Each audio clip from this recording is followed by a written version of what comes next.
We all know that Masjid Al-Aqsa was the first Qibla of this Ummah. But then there is also the fact that Al-Aqsa is the second masjid to be established on earth.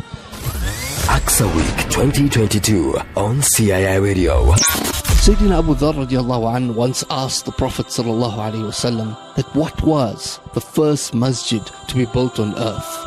And the Nabi of Allah sallallahu alaihi wasallam replied, Masjid al-Haram.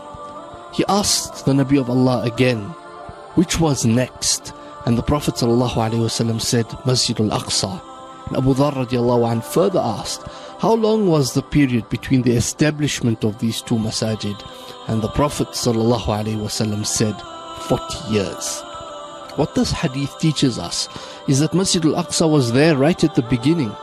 And it is from here that the scholars of hadith have opined that it is a great likelihood that Sayyidina Adam alayhi salam, the father of humanity, was the first to establish Masjid Al-Aqsa after establishing the Kaaba.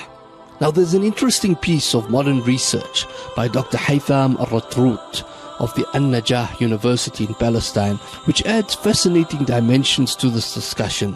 What he did was compare the present floor plan, the size and the orientations of Masjid Al-Aqsa with that of the Kaaba as it was at the time of Sayyidina Ibrahim alayhi salam. And what he found was that the resultant angles between the adjacent sides in the plan of Masjid Al-Aqsa are similar to the corresponding angles in the plan of the Kaaba. And he also found that the length and the width of Masjid Al-Aqsa and that of the Kaaba are in proportion. And he found that Masjid Al-Aqsa has a natural orientation towards Makkah. This striking similarity shows us that there are deep architectural links between Al-Aqsa and the Kaaba.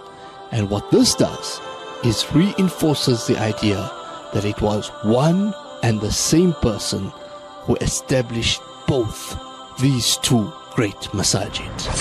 Aqsa Week 2022 on CII Radio. Al-Aqsa's Untold Stories.